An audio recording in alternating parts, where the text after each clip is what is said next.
Vamos con los ganadores y perdedores de la sesión. Nos acompañan Juan Francisco Caudillo, analista técnico de Monex, y Alfredo Huerta, director de estrategia de AddValue. ¿Qué tal? Bienvenidos. ¿Qué tal? Buenas tardes, Susana. Buenas tardes, Juan Francisco, y al auditorio, buenas tardes.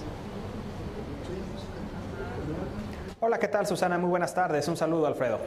Alfredo, pues ¿cómo ves el movimiento del tipo de cambio que platicábamos y qué estás esperando para el mes de octubre en virtud de la baja probabilidad del acuerdo entre Canadá y Estados Unidos en materia económica? Claro que sí, Susana. Bueno, interesante. Hemos estado viendo cómo el peso mexicano ha sido muy defensivo ante el entorno de las últimas semanas en lo que se refiere al movimiento de las divisas. Las posiciones largas en Chicago se han incrementado un poco y esto ha ayudado, junto con el nivel de tasas de interés, a mantener cierta estabilidad en la parte cambiaria. Desde nuestro punto de vista, como bien comentabas, las probabilidades de que en estos días se alcance un acuerdo entre Canadá y Estados Unidos son muy bajas. Es decir, hay que recordar, este próximo lunes, 1 de octubre, hay elecciones regionales en Quebec, y en donde dentro de la actividad económica, pues uno de los sectores importantes es la parte de lácteos, que es uno de los temas relevantes, junto con el capítulo 19, que están en plena discusión entre ambos países. Así, bajo este contexto, seguramente octubre, cierre de septiembre no habrá nada, y quizá veremos a ver qué sucede durante el mes de octubre, pero ya los tiempos quizá sobrepasaron fechas importantes. En ese sentido, nuestra posición es que la apreciación del tipo de cambio, como se muestra en la siguiente gráfica, es básicamente muy acotada, un nivel, en el mejor de los casos, esa zona de 18.63, quizá en perspectiva muy optimista este nivel de 18.30, pero claramente vemos que ya el nivel de apreciación está mucho más acotado, y más bien vemos la posibilidad de una estabilidad y un rebote primero a superar esta zona de 19.05, 07, donde está el promedio de 200 días, y de ahí buscar niveles cuando menos de 19.40 a 19.70. Es decir, creemos que octubre será de alza en el tipo de cambio. Habrá que ver esa magnitud para evaluar la condición de los siguientes meses. Francisco, durante las últimas semanas pues hemos visto al dólar depreciándose frente a sus principales pares, especialmente frente al euro y la libra, que acumulan una apreciación del 5% respecto al mínimo de mediados de agosto. Con base en tu análisis técnico, ¿crees que el debilitamiento del dólar continúe extendiéndose para lo que resta del año? Susana, sí, muy interesante lo que hemos visto durante las últimas semanas. El dólar index, que es una canasta de divisas del dólar contra las principales monedas, en donde pondera el euro casi un 60% y la libra también pondera en una manera importante. Pues hemos visto cómo este dólar index, de los máximos que vimos a mediados de agosto de $97, logró regresar a niveles de $94, que son los mínimos que acabamos de ver al inicio de esta semana. Esto representa una caída más o menos del 3.3%. Y descuenta parte del repunte que vimos desde los mínimos de febrero de $98, que podemos ver gráficamente, y los máximos de $97 que comentábamos se dieron a mediados de agosto. En ese sentido, el primer repunte que vimos fue de casi un 10%, 9.9% de apreciación para el dólar frente a todas estas monedas, en donde el euro retrocedió de niveles de 1.25 hasta niveles mínimos de mediados de agosto de 1.13. En ese sentido, nosotros en la parte técnica consideramos que probablemente ya habría concluido la corrección y que únicamente esta caída y esta depreciación del dólar reciente se trata de un ajuste momentáneo de respecto al repunte que vimos previamente. En la parte técnica observamos que además podría haberse colocado sobre una media exponencial de 200 días y la parte baja de un canal alcista. Todo esto pues favorece que los niveles actuales, alrededor de los $94 que vimos hacia el arranque de esta semana, ya el día de hoy cerrando cerca de 94.70, podrían estar dándonos una expectativa alcista para los próximos meses, sobre todo los meses de octubre, noviembre principalmente. Bajo nuestra expectativa técnica, pensaríamos que en octubre y noviembre podríamos ver vulnerados los máximos que vimos a mediados de agosto de $97, y en donde el dólar index podría buscar eventualmente colocarse muy cerca e inclusive por arriba de los máximos que vimos en enero del 2017 de $104. Por el momento, pues vemos que las condiciones favorecen todavía la tendencia alcista, que habría concluido la corrección y que por lo tanto estaríamos nuevamente posicionados con expectativas alcistas en el dólar index y bajistas tanto en el euro como en la libra. Bien, pues Alfredo, por otro lado, la Reserva Federal, como lo comentábamos, validó la expectativa de alza en tasa esperada por el mercado ayer. ¿Qué visualiza la Fed hacia el 2018-2019?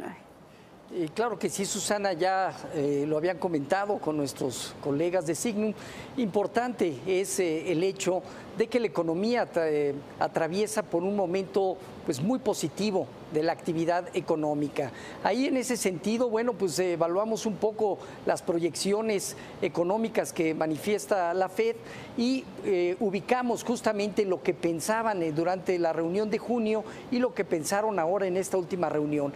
De ahí podemos ver que dentro del PIB, la actividad económica, esperaban un crecimiento promedio del 2,85 durante el mes de junio en términos anuales y actualmente lo estiman arriba del 3%, es decir, 3,1% en promedio, así como también una mejor perspectiva para el 2019. En cuanto al desempleo, ubica niveles alrededor de 3,65 en junio y ahora 3,70, muy estable en términos generales, al igual que lo que pudiera ser 2019, así como el tema de inflación rondando ligeramente arriba del 2%. No obstante, una economía como la americana que viene creciendo a tasas prácticamente del 3% anual, pues seguramente con un nivel de consumo y nivel de confianza como el que hemos visto con los últimos datos, podemos manifestar que el riesgo de una inflación se incrementa y en ese sentido, junto con precios de algunos commodities como el petróleo, que ya también comentaste, más de un 20% lleva en lo que va del año, con precios máximos desde el 2014 en el caso del Brent, por ejemplo, bueno, pues seguramente pudieran tener incidencia. En ese sentido, como bien se comentaba, para diciembre la expectativa es de un alza más para concluir el año en 2,5%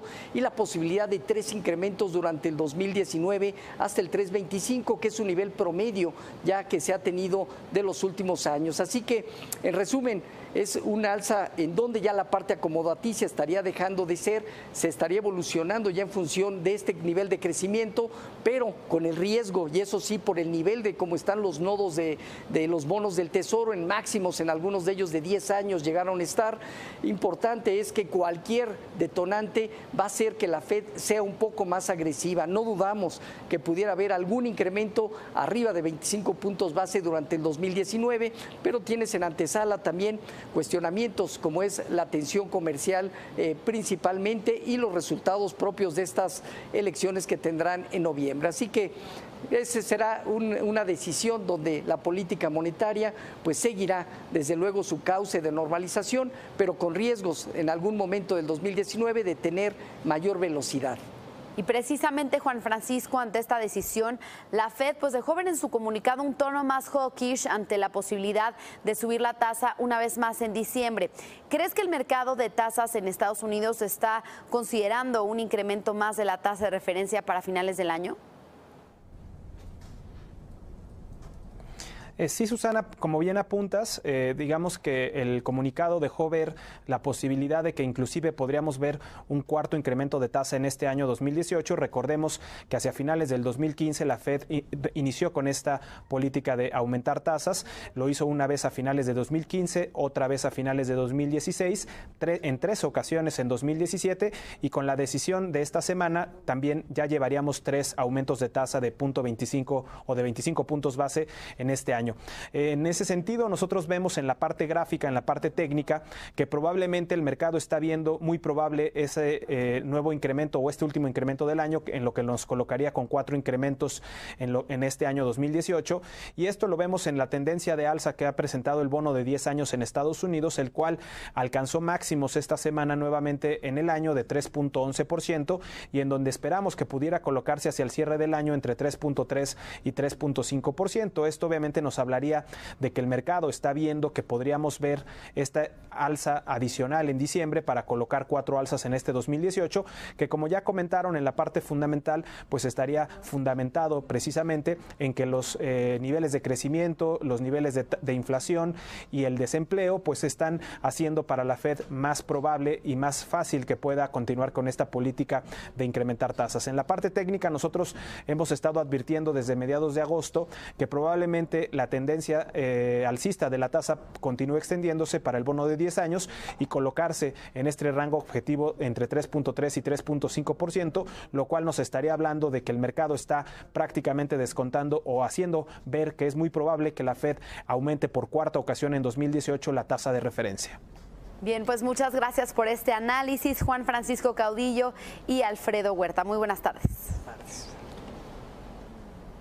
Con esto hacemos una pausa y regresamos con más información a Ganadores y Perdedores.